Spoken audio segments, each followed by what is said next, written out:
तो आज इस वीडियो में हम करेंगे हमारा वाटर रिसोर्स का चैप्टर।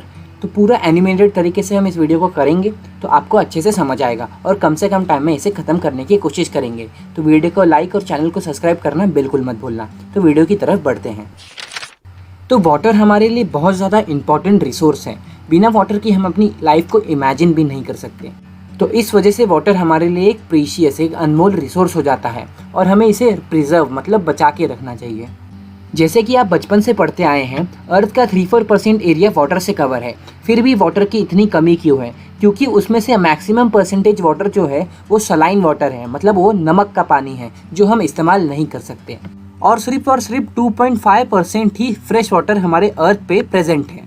लेकिन जो फ्रेश वाटर है उसमें से भी 70% वाटर जो है ग्लेशियर, आइस शीट्स और माउंटेनियस फॉर्म्स में प्रेजेंट है, जिसकी वजह से हम उसे जल्दी यूज़ नहीं कर सकते। और सिर्फ 30% जो वाटर है वो ग्राउंड वाटर है जो हम एक्सेस कर सकते हैं, जो कि यूज़ कर सकते हैं। बात करें अगर इंडिया की, तो इंडिया में सिर्फ 4% वाटर जो है ग्राउंड वाटर के फॉर्म में प्रेजेंट है। तो इस चीज़ से हमें ये पता लग गया है कि वाटर हमारे लिए कितना वैल्यूएबल, कितना ज़रूरी है और इसे प्रिजर्व करना हमारी जिम्मेदारी है। तो अब हमारा टॉपिक है वाटर स्केर्सिटी, मतलब कि पानी की कमी। तो एग्जाम में ये क्वेश्चन आ सकता है कि what are the causes of water scarcity. तो इसका आंसर ये हो जाएगा। तो पहला पॉइंट ये हो जाएगा कि ज़्यादा फूड ग्रो करने के लिए, फूड प्रोडक्शन के लिए ज़्यादा वाटर की, ज़्यादा इरिगेशन की ज़रूरत है। सेकेंड पॉइंट ये हो जाएगा कि जो वाटर की क्वालिटी है दिन ब दिन क्या होती जा रही है, ख़राब होती जा रही है, डिटोरिएट होती जा रही है। इसके रीजंस तो बहुत सारे हैं, जैसे कि डोमेस्टिक यूजेस, इंडस्ट्रियल वेस्ट जो डाले जाते हैं। डोमेस्टिक यूजेस से कैसे कि बहुत सारे लोग जो है रिवर्स में, लेक्स में जाके क्या करते हैं, कपड़ों को धोते हैं, बर्तन धोते हैं, नहाते हैं। तो इसकी वजह से क्या होता है, जो डिटर्जेंट रिलीज़ होता है वो वाटर बॉडीज़ को ख़राब कर देता है। और अगर हम इंडस्ट्रीज़ की बात करें तो जो बहुत सारे केमिकल वेस्ट होते हैं, फैक्ट्रीज़ के अलग अलग जो वेस्ट होते हैं वो वाटर बॉडीज़ में रिलीज़ कर दिए जाते हैं, जिसकी वजह से जो वाटर बॉडी है हर दिन डिटोरिएट होती जाती है, वाटर की क्वालिटी हर दिन ख़राब होती जाती है। और हमारे लिए थर्ड पॉइंट ये हो जाएगा कि unequal access of water among different social groups, मतलब कि जो वाटर का एक्सेस है सबको इक्वली नहीं मिलता, सबको जो पानी है इक्वली डिस्ट्रीब्यूट नहीं होता। अगर हम इसका एग्जांपल ले तो एक अगर छोटी सी बस्ती है तो वहाँ पर अनइक्वल वाटर सप्लाई है, तो उधर बहुत ज़्यादा पानी की कमी है। और अगर दूसरा एग्जांपल ले तो समझो एक अमीर घर है और वहाँ पर क्या है, बहुत ज़्यादा पानी है, एन अमाउंट में पानी है। तो क्या है, उसके पास तो पूरा पानी है, लेकिन अगर दूसरी तरफ देखें तो जो छोटी सी बस्ती है वहाँ पर पानी की कमी से लोग मर रहे हैं। तो ये हो जाएगा अनइक्वल सप्लाई ऑफ वाटर। और नेक्स्ट पॉइंट है, जैसे जैसे इंडस्ट्रियलाइजेशन बढ़ रहा है, अर्बनाइजेशन बढ़ रहा है, मतलब बहुत सारे अलग अलग सिटीज़ बन रहे हैं, वैसे ही वाटर की डिमांड भी बढ़ रही है। अब आगे देखते हैं। फिफ्थ पॉइंट अगर देखें तो जैसे जैसे पॉपुलेशन बढ़ रहा है वैसे वैसे फूड की डिमांड बढ़ रही है, जिसकी वजह से ज़्यादा क्रॉप ग्रो करना पड़ रहा है और उसके लिए फार्मर ज़्यादा वाटर का यूज़ कर रहे हैं। और लास्ट पॉइंट ये है कि सिटीज़ में जो है वाटर का यूज़ बेमतलब के पर्पज़ के लिए होता है, बहुत ज़्यादा वाटर उधर एक्सप्लॉइट होता है। तो ये 6 पॉइंट है वाटर स्केर्सिटी के। तो अगर एग्ज़ाम में ये क्वेश्चन आता है तो यही सारे 6 पॉइंट्स आपको लिख देने हैं। तो अब आगे बढ़ते हैं अगले टॉपिक पे, conservation and management of water resources. इसका मतलब है कि वाटर को कंजर्व करना और मैनेज करना, कंजर्व मतलब बचाना और मैनेज करना क्यों ज़रूरी है। तो पहला पॉइंट तो ये हो जाएगा कि अगर हमें बीमारियों से बचना है, हेल्थ हैज़ार्ड से बचना है, तो हमें वाटर का यूज़ अच्छे से करना पड़ेगा। नहीं तो अगर हम वही अगर कंज्यूम करेंगे तो हम बीमार हो सकते हैं।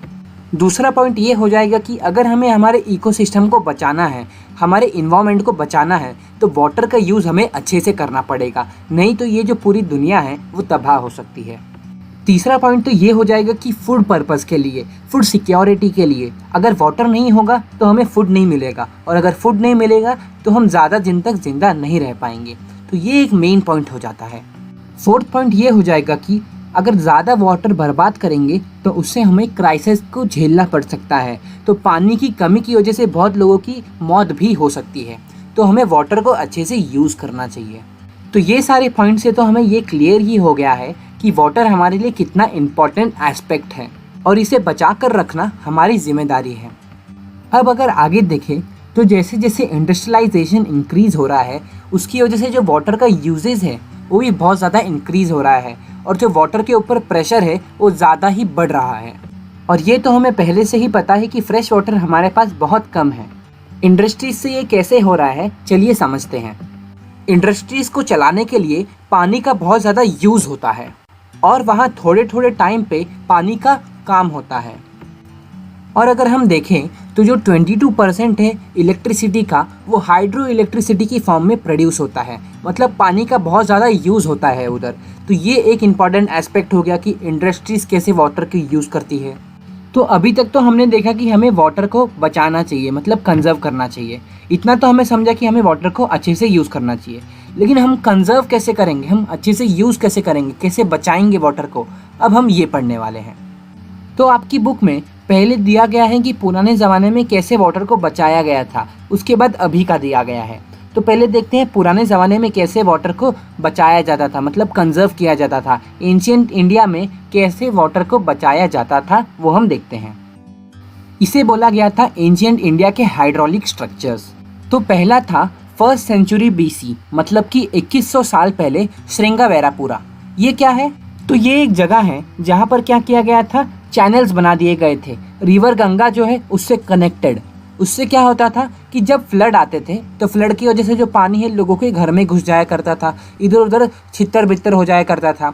तो इसको बचाने के लिए, पानी बचाने के लिए चैनल्स बना दिए गए, जिससे क्या होगा, जब फ्लड आएगा तो वो चैनल खोल दिए जाएंगे और वो चैनल से जो पानी है वो फील्ड्स में चली जाएगा। और जब फील्ड्स में पानी चले जाएगा तो क्या होगा, उससे इरिगेशन होगा, तो क्या होगा, पानी वेस्ट नहीं होगा। तो ये था 1st सेंचुरी में श्रृंगावेरापुरा, जो गंगा नदी से कनेक्टेड बनाया गया था। अब नेक्स्ट है चंद्रगुप्त मौर्य के टाइम पे भी डैम्स, लेक्स, इरिगेशन सिस्टम्स बनाए गए थे ताकि क्या हो पाए, वाटर कंजर्व हो पाए। तो पुराने समय में भी वाटर को बचाने का ध्यान दिया जाता था। पुराने ज़माने के ऐसे ही और भी कई एविडेंस मिले हैं जिससे हमें पता चलता है कि पुराने ज़माने में भी वाटर को बचाया जाता था। जैसे कि कलिंगा जो कि ओडिशा में है, नागा अर्जुन कोंडा जो कि आंध्र प्रदेश में है, बेन्नूर जो कि कर्नाटका में है और कोल्हापुर जो कि महाराष्ट्र में है। तो वहाँ पर ऐसे एविडेंस मिले हैं कि उससे हमें पता चलता है वहाँ पर इरिगेशन हुआ करता था। तो वो वाटर वैसे कंजर्व किया जाता था। और अब आगे हमें हमारी बुक में पॉइंट दिया है कि 11th सेंचुरी में भोपाल में लेक बनाया गया था, जो उस टाइम का बहुत बड़ा आर्टिफिशियल लेक था। तो उधर पानी बचाने के लिए इतना बड़ा लेक बनाया गया था। तो ये जो थे कुछ पुराने ज़माने के हाइड्रोलिक स्ट्रक्चर्स जो एंशिएंट इंडिया में बनाए गए थे। अब इस टाइम पे कैसे वाटर कंजर्व करने के लिए स्ट्रक्चर्स बनाए गए हैं, कैसे वाटर बचाने के लिए क्या क्या चीज़ें की गई हैं, अब हम इधर देखते हैं। तो अभी के टाइम पे डैम्स बनाए गए हैं जिससे वाटर कंजर्व हो पाए। तो डैम एक बैरियर होता है जो वाटर बॉडीज के पास बनाया जाता है ताकि जो वाटर बॉडीज का फ्लो है उसे रोका जा सके। तो जब पानी बह के आता है वाटर बॉडीज की फॉर्म में तो क्या होता है, कुछ जो पानी है वेस्ट हो जाता है। तो उसे बचाने के लिए बड़े बड़े डैम्स बना दिए जाते हैं जो वाटर के बहाव को रोक देते हैं। और उसके बाद क्या होता है, थोड़े टाइम बाद वो रिजर्व की तरह बन जाता है, मतलब उसके अंदर पानी स्टोर हो जाता है। तो जो वहाँ पानी स्टोर होता है वो रिजर्व के फॉर्म में स्टोर होता है, जैसे कि एक लेक में पानी स्टोर होता है। तो जब काम रहेगा तो वहाँ से पानी निकाल लिया जाएगा। तो इतना तो हमने समझ लिया डैम क्या होता है। अब जो डैम होता है उसे दो बेसिस पे क्लासीफाई किया जाता है। पहला तो उसकी स्ट्रक्चर के बेसिस पे और दूसरा उसके हाइट के बेसिस पे। तो दोनों को देखते हैं। तो अब अगर हम स्ट्रक्चर के बेसिस पे बात करें तो डैम को क्लासीफाई किया जाता है टिम्बर डैम्स में, एम्बैंकमेंट डैम्स में या फिर मैसोनरी डैम्स में। स्ट्रक्चर के बेसिस पे मतलब कि वो जो डैम है वो किस चीज़ से बना है। कुछ डैम लकड़ी से बने रहते हैं, कुछ कंक्रीट से बने रहते हैं। अब के टाइम पे तो सारे डैम कंक्रीट से बने हैं। तो ये सब क्लासीफाई हो जाते हैं बेस्ड ऑन स्ट्रक्चर। और अगर हम हाइट की बात करें तो on the basis of height में, मतलब कि कौन सा डैम कितना ऊंचा है, डैम को क्लासीफाई किया जाता है लार्ज डैम्स, मेजर डैम्स या फिर मीडियम हाइट डैम्स पे। ये क्लासिफिकेशन का सिर्फ सिंपल सा मतलब है कि कौन सा डैम कितना ऊंचा है। एंशिएंट टाइम पे यानी पुराने टाइम पे जो भी डैम्स बनाए जाते थे वो सिर्फ इरिगेशन पर्पस के लिए बनाए जाते थे। लेकिन इस टाइम पे जब डैम्स बनाए जाते हैं तो वो बहुत सारे पर्पस के लिए बनाए जाते हैं, जैसे irrigation, electricity generation, flood control और भी बहुत सारी चीज़ों के लिए जो डैम्स है वो बनाए जाते हैं। तो इसलिए जो डैम्स होते हैं उन्हें हम मल्टीपर्पज़ प्रोजेक्ट्स के लिए यूज़ करते हैं। तो आपके एग्जाम में ये क्वेश्चन ज़रूर से आ सकता है कि why dams are called multipurpose projects. तो जो अभी हमने पढ़ा बस वही आपको लिख देना है कि डैम्स जो है बहुत सारी चीज़ों के लिए यूज़ होते हैं, जैसे कि fish breeding, irrigation, electricity generation और भी बहुत सारी चीज़ों के लिए डैम्स।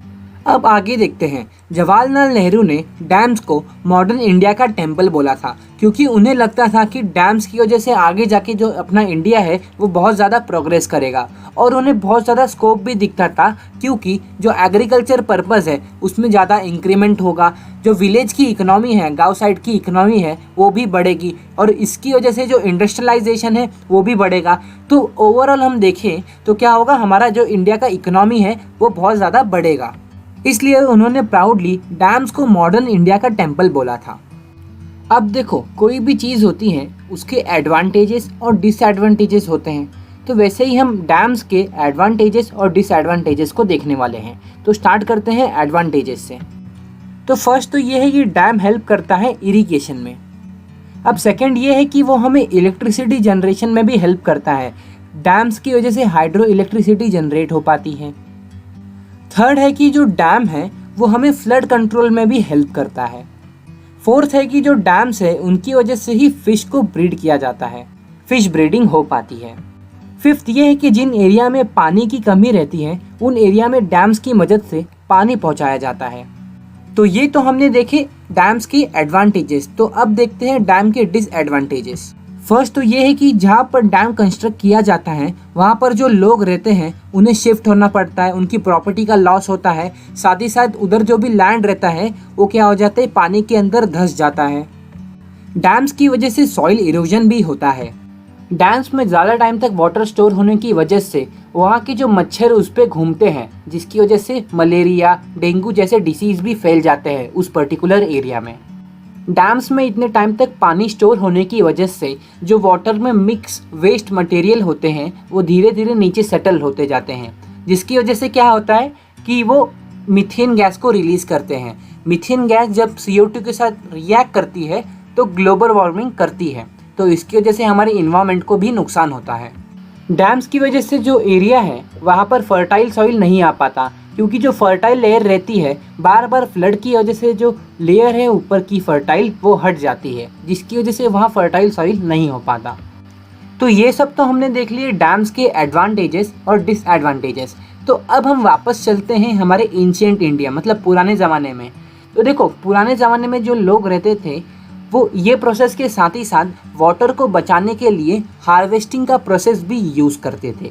अब वो कैसा यूज़ करते थे वो देखते हैं।